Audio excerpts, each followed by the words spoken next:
Hello बच्चों, नमस्कार। आज की क्लास में हम लोग पढ़ेंगे आपके क्लास 9th की हिंदी बुक क्षितिज भाग 1 के चैप्टर 14। चैप्टर का नाम है चंद्रगहना से लौटती बेर, जिसके राइटर हैं केदारनाथ अग्रवाल जी। तो सबसे पहले हम केदारनाथ अग्रवाल जी का सामान्य सा परिचय देखते हैं, उसके बाद हम चैप्टर को पढ़ेंगे। केदारनाथ अग्रवाल जी का जन्म उत्तर प्रदेश के बांदा जिले के कमासीन नामक गांव में सन 1911 में हुआ था। 1911 में इनका जन्म हुआ था। केदारनाथ अग्रवाल जी का शिक्षा इलाहाबाद और आगरा विश्वविद्यालय से हुई। वैसे तो केदारनाथ अग्रवाल पेशे से वकील रहे हैं। उनकी तत्कालीन साहित्यिक आंदोलन से गहरा जुड़ाव भी रहा है। केदारनाथ अग्रवाल जी का निधन सन 2000 में हो गया। इन्होंने अपने जीवन काल में अनेक रचनाएं किए हैं, जैसे नींद के बादल, युग की गंगा, फूल नहीं रंग बोलते हैं, आग का आईना, पंख और पतवार, हे मेरी तुम, मार प्यार की थापें और कहे केदार खरी खरी। इस प्रकार से अनेक रचनाएं इन्होंने किया है। ठीक है, तो आइए अब हम चैप्टर की ओर बढ़ते हैं। चैप्टर का नाम है चंद्रगहना से लौटती बेर। तो सबसे पहले हम इस चैप्टर में प्रवेश करने से पहले इस चैप्टर का प्रवेश देख लेते हैं, है ना। पाठ प्रवेश बोलते हैं जिसको। आखिर इस चैप्टर में कवि ने क्या बताना चाहा है उसको हम देखते हैं। इस कविता में कविवर केदारनाथ अग्रवाल जी ने प्रकृति के प्रति अपना प्रेम व्यक्त किया है। प्रकृति के प्रति अपना प्रेम व्यक्त किया है। प्रकृति के साथ इसको गहरा लगाव है केदारनाथ अग्रवाल जी को। एक बार हुआ यूं कि केदारनाथ अग्रवाल जी चंद्रगहना नामक गांव से लौट रहे थे। चंद्रगहना नामक एक स्थान है, एक स्थान का नाम है चंद्रगहना। वहाँ से केदारनाथ अग्रवाल जी लौट रहे थे। तो लौटते समय वो खेत की और वातावरण की दृश्य को देखता है, खेत खलिहान को देखता है, तो उसका मन एक किसान की तरह आनंदित हो जाता है और वहीं पर बैठ करके उस खेत को वो देखने लग जाता है। ठीक है, तो उसी के बारे में इस चैप्टर में इन्होंने लिखा है। ठीक है, तो क्या लिखे हैं हम देखते हैं। कविवर केदारनाथ अग्रवाल जी कहते हैं कि देख आया चंद्रगहना, देखता हूं दृश्य अब मैं मेड़ पर इस खेत की बैठा अकेला। एक बीते के बराबर यह हरा ठिगना, चना बांधे मुरैठा शीश पर, छोटे गुलाबी फूल का सजकर खड़ा है, पास ही मिलकर उगी है बीच में अलसी हठीली, देह की पतली कमर की है लचीली, नीले फूले फूल को सिरा पर चढ़ाकर। ठीक है, तो अब देख आया चंद्रगहना, जैसे मैं बताया कि ये चंद्रगहना, जो चंद्रगहना है वो एक स्थान का नाम है। वो कवि बता रहे हैं कि मैं अब उस चंद्रगहना नामक स्थान से वापस आ गया हूँ, उस चंद्रगहना स्थान को देख लिया हूँ, उस जगह को मैं देख लिया हूँ। अब क्या बता रहे हैं, देखता हूँ दृश्य अब मैं अब इधर आकर के उधर से वापस हो रहा हूँ। जब चंद्रगहना से वापस हो रहा हूँ तो उस समय का जो दृश्य है, वापस आते समय जो खेत खलिहान का जो दृश्य है उसको मैं अब देख रहा हूं। क्या बताते हैं कि कैसे देख रहे हैं, मेड़ पर इस खेत की बैठा अकेला। मैं जब चंद्रगहना से वापस लौट रहा हूं तो मेड़ के खेत के एक मेड़ पर बैठा हूं, अकेला बैठा हूं और इस खेत की दृश्य को देख रहा हूं। मेड़ का मतलब क्या होता है, मेड़ खेतों में पानी रखने के लिए या एक बॉर्डर बना देते हैं ना, या फिर एक कुछ मिट्टियों को वहाँ पर इकट्ठा करके उसको थोड़ा सा ऊंचा बना देते हैं, जिससे पानी जो है दूसरे तरफ ना जाए। और उससे अब भी पता चलता है कि एरिया, आप उस किसान का एरिया कितना दूर तक है, उस खेत का एरिया कितना है, वो पता चलता है। ठीक है ना, वो एक निशान भी होता है कि यह मेरा खेत है, ये इसका खेत है, किसी और दूसरे का खेत है, मेड़। ठीक है, जैसे आप अभी चित्र में देख पा रहे हैं मेड़ किसको बोलते हैं। फिर वो बता रहे हैं कि इस मेड़ पर मैं अकेला बैठा हूं। एक, वो क्या देख रहे हैं फिर, एक बीते के बराबर, एक बीता। बीता का मतलब क्या होता है, जो छोटी उंगली होती है ना, उस उंगली से जो अंगूठा का लास्ट छोर होता है, तो दोनों की छोर की जो दूरी होती है उसको बोला जाता है एक बीता। ठीक, बता रहे हैं कि एक बीते के बराबर यह हरा ठिगना चना। ठिगना का मतलब छोटा, बहुत छोटा चना, है ना। चना जो अभी ये देख रहे हैं चने के खेत में बैठे हुए हैं वो। और वहीं पर क्या बता रहे हैं, बांधे मुरैठा शीस पर छोटे गुलाबी फूल का। बांधे मतलब बांधे हुए हैं, बांध लिए हैं। मुरैठा का मतलब होता है पगड़ी, शीस मतलब सिर पर, छोटे गुलाबी फूल का, और गुलाबी फूल फूला हुआ है उस पर। फिर नीचे बताते हैं सजकर खड़ा है, ऐसा लग रहा है कि ये जो चना का पौधा है वो एक बीते के बराबर है। वो तो बहुत छोटा है, ये ठिगना है ना, वो एक बीते के बराबर है, बहुत छोटा है, लेकिन अपने सिर पर वो गुलाबी कलर का, पिंक कलर का पगड़ी बांधा हुआ है। उसका जो फूल है, जो चना का फूल है, वो कैसा लग रहा है, पिंक कलर का है। तो ऐसा लग रहा है, कवि बता रहे हैं कि वो फूल ऐसा लग रहा है कि वो चना अपने सिर पर पगड़ी बांधा हुआ है, और पगड़ी बांध करके वो सज धज कर खड़ा हुआ है, ऐसा लग रहा है। आगे देखते हैं, पास ही मिलकर उगी है बीच में अलसी हठीली। और उसी पास में, चने के खेत में, उसी के साथ में ही बीच में अलसी हठीली। हठीली का मतलब जिद्दी, है ना। तो अलसी एक तिलहनी पौधा का नाम है, उससे तेल निकाला जाता है। ठीक है, जैसे ये अभी पिक्चर पे देख रहे हैं, यहाँ पर इमेज में। देह की पतली कमर की है लचीली, नीले फूले फूल को सिरा पर चढ़ाकर। और ये जो अलसी है उसकी जो देह है, वो जो पौधा है, अलसी का पौधा है, वो बहुत पतली होती है, कमर की है लचीली। जब ये हवा चलती है, खेतों में हवा चलती है तो पूरा झुक जाती है, फिर खड़े हो जाती है वो। तो इस कारण से बोल रहे हैं कि इसकी जो शरीर है बहुत पतली है, और इसकी कमर भी लचीली है, बहुत ज़्यादा लचीली है, लचकदार है, जो हवा आने पर इधर उधर कहीं पर भी वो झुक जाती है और फिर से ठीक हो जाती है, सीधे हो जाती है। नीले फूले फूल को सिरा पर चढ़ाकर। नीले फूल, नील फूले फूल, नील मतलब नीला, ठीक है। नीले कलर का जो फूल है वो लगा हुआ है, कहाँ पर, को सिरा पर चढ़ाकर। ऐसा लग रहा है कि वो अपने सिर पर उस नीले फूल को वो चढ़ा लिया है, ऐसा प्रतीत हो रहा है।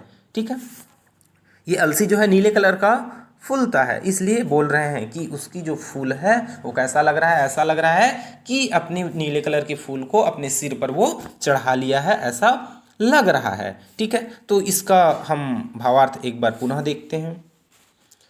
कवि चंद्रघना नामक गांव से लौट रहा है और लौटते समय खेत की दृश्य को देख रहा है। वहीं पर वो खेत के मेड़ पर बैठ जाता है और देखता है कि वहाँ एक छोटा सा एक बीते का चना वहाँ पर उगा हुआ है, जो बहुत छोटा है, और उसका जो फूल लगा हुआ है वह ऐसा लग रहा है कि वह गुलाबी कलर का पगड़ी बांधा हो, ऐसा लग रहा है, और वो सज धज कर खड़ा है। उसी पास में ही, उसके पास में ही, चना के पास में ही अलसी भी उगी हुई है, जिसकी देह जो है पतली है और उसकी कमर लचीली है, अर्थात वह पतली दुबली है। वह बहुत छोटी और पतली रहती है, जब हवा आती है तो इधर उधर लचकती है और फिर से वो ठीक हो जाती है, फिर से वो खड़ी हो जाती है, जिसके सिर पर क्या है, नीले कलर का फूल लगा हुआ है, जो ऐसा लग रहा है कि वो अपने सिर पर उसको, उस फूल को चढ़ा ली है। ठीक है, तो यहाँ पर संदर्भ आप लोग क्या लिखेंगे, संदर्भ में आप लिखेंगे बुक का नाम लिखना है, चैप्टर का नाम और राइटर का नाम लिखना होता है। ठीक है, प्रसंग में आप लोग लिखेंगे कि प्रस्तुत काव्यांश में कवि ने चंद्रगहना से लौटते समय खेत की सुंदरता का वर्णन किया है। ठीक है, आगे हम देखते हैं दूसरी काव्यांश। आगे, कह रही है जो छुए यह, दूं हृदय का दान उसको, और सरसों की न पूछो हो गई है, हो गई सबसे सयानी, हाथ पीले कर लिए हैं ब्याह मंडप में पधारी, फाग गाता मास फागुन आ गया है आज जैसे।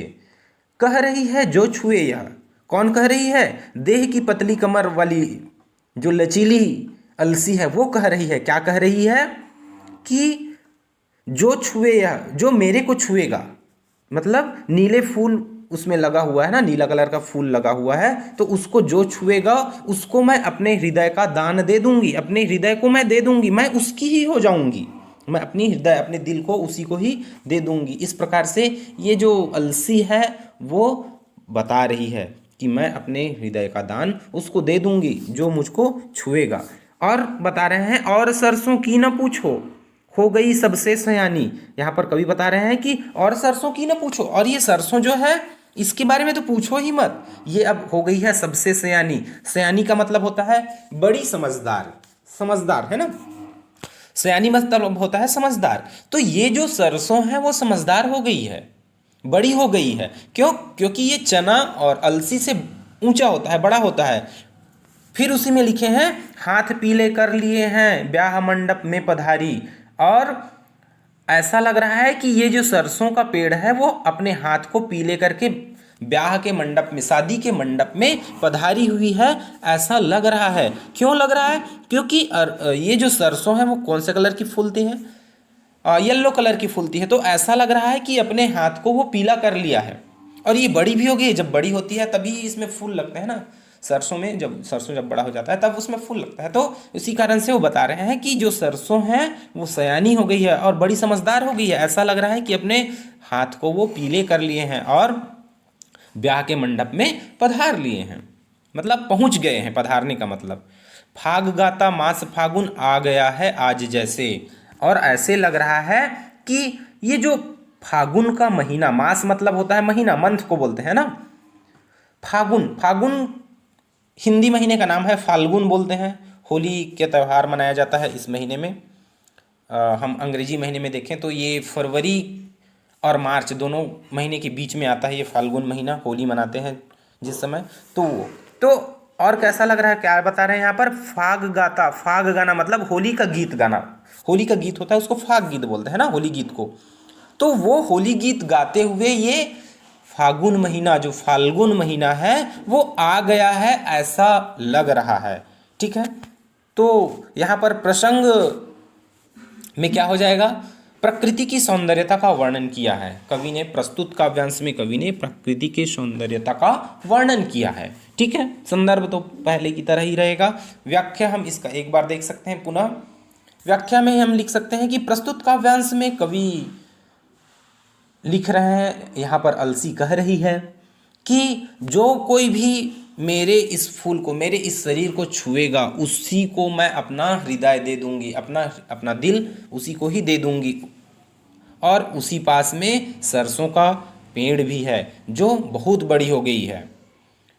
ऐसा लग रहा है जब उसमें फूल खिले हुए हैं, जब उसमें पीले कलर के फूल खिले हुए हैं, तो ऐसा लग रहा है मानो वह सरसों जो है अपने हाथ को पीले करके ब्याह के मंडप में, शादी के मंडप में पहुंच गई है, वहां पर पधारी हुई है, मतलब पहुंच गई है, ऐसा लग रहा है।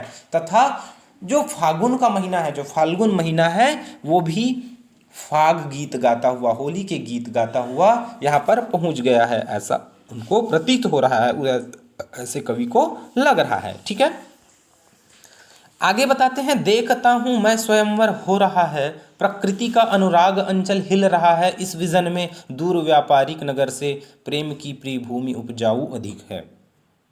और पैरों के तले है एक पोखर उठ रही, इसमें लहरियां नील तल में जो उठी हैं, उगी है घास भूरी ले रही वह भी लहरियां। यहाँ पर प्रसंग वही रहेगा, संदर्भ वही रहेगा। प्रकृति के सौंदर्यता का वर्णन किया है कवि ने। अब इसका व्याख्या देखते हैं। कवि यहाँ पर बता रहे हैं खेत के मेड़ पर बैठे हुए हैं, देखता हूँ स्वयंवर हो रहा है। इस प्रकृति की सौंदर्यता, उस खेत की सौंदर्यता को देखते हुए कह रहे हैं कि मैं ये सब देख रहा हूँ और मुझको ऐसा लग रहा है कि स्वयंवर हो रहा है। स्वयंवर का मतलब होता है स्वयं के लिए वर चुनना। जब कोई लड़की जो है अपने लिए एक वर चुनती है तो उस इवेंट, उस कार्यक्रम को क्या बोला जाता है? स्वयंवर बोला जाता है। ठीक है, प्रकृति का अनुराग अंचल हिल रहा है। अनुराग का मतलब होता है प्रेम और अंचल मतलब आंचल। ये जो प्रकृति है उसका ये प्रेम भरी जो आंचल है वो हिल रहा है, इधर उधर लहरें ले रही है, ऐसा लग रहा है। कवि जब खेत के मेड़ पर बैठा हुआ है तो उनको ऐसा लग रहा है, खेत की दृश्य को देखकर ऐसा लग रहा है कि किसी लड़की का वहां पर स्वयंवर हो रहा हो और वहां पर प्रकृति अपनी जो प्रेम भरी जो आंचल है उसको हिला रहा है, ऐसा प्रतीत हो रहा है, ऐसा लग रहा है। इस विजन में दूर व्यापारिक नगर से, इस विजन में, विजन का मतलब होता है जो एकांत जगह है ना। जो खेत है वो एकांत जगह है, किसी प्रकार की शोर शराबा नहीं होता। खेत जो है गांव से थोड़ा दूर होता है, शहर से दूर होता है ना।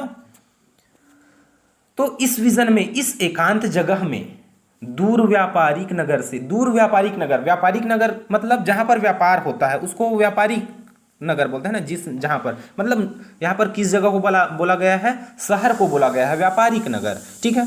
तो बता रहे हैं कि दूर व्यापारिक नगर से इस विजन में, मतलब इस शांत स्थान में, दूर व्यापारिक नगर से मतलब शहर से दूर इस शांत स्थान में क्या बता रहे हैं, प्रेम की प्रिय भूमि उपजाऊ अधिक है। यहाँ पर प्रेम ही प्रेम है, जहां पर भी देखो इस गांव में प्रेम है, लोगों में आपस में प्रेम है, और गांव में के साथ साथ क्या है, कहां पर प्रेम है, इन खेत खलिहानों पर भी प्रेम है, जहां पर पौधे एक दूसरे से प्रेम कर रहे हैं।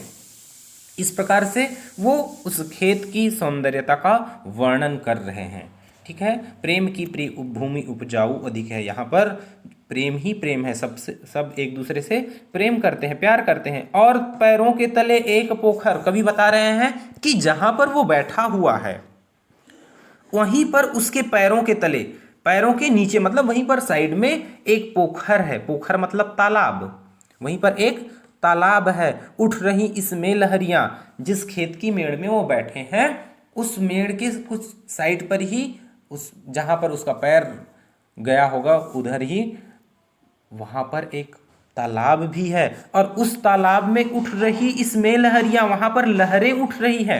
लहरियां मतलब लहरें उठ रही है। तालाब में जब हवा चल रही है, खुला स्थान है, तो वहां पर लहरें उठ रही है। तालाब में ज़्यादा लहरें नहीं उठती है, जैसे समुद्र में बहुत ज़्यादा लहरें होती है, वैसा नहीं होती है तालाब में। लेकिन जब हवा चलती है तो तालाब की पानी जो है इधर उधर लहरें मारती है, हिलोरें मारती है। उसको बता रहे हैं कि वहीं पर जो मेरे पैर के पास में ही, इस खेत के पास, मेरे जहाँ पर मेरा पैर है वहाँ मेरे पैर के तले में ही एक तालाब है, वहाँ पर हवा चल रही है, हवा चल रही है जिससे वहाँ पर लहरें भी उठ रही है, ठीक है। नील तल में जो उगी है घास भूमि, ले रही वह भी लहरियाँ। और जब इस तालाब में लहरें उठ रही है तो जो तालाब है, नील तल, जो तालाब का तल वो नीला कलर का दिखाई दे रहा है।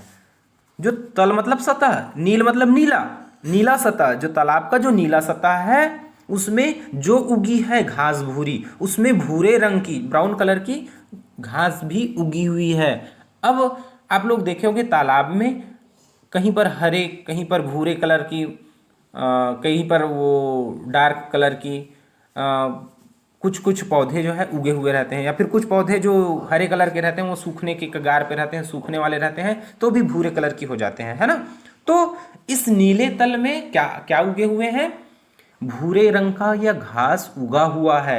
ले रही वह भी लहरियां, और वह भी क्या ले रही है, लहरें ले रही है। जब पानी में लहरें आ रही है तो उन लहरों के साथ साथ ये जो भूरे कलर के जो पौधे हैं, जो भूरे कलर की जो घास उगे हुए हैं वो भी लहरें ले रही है, जो जिससे इस तालाब की सुंदरता और भी बढ़ रही है, ठीक है। उम्मीद करता हूं कि ये इतना काव्यांश आपके समझ में आई होगी। आगे की काव्यांश को हम लोग नेक्स्ट क्लास में पढ़ेंगे।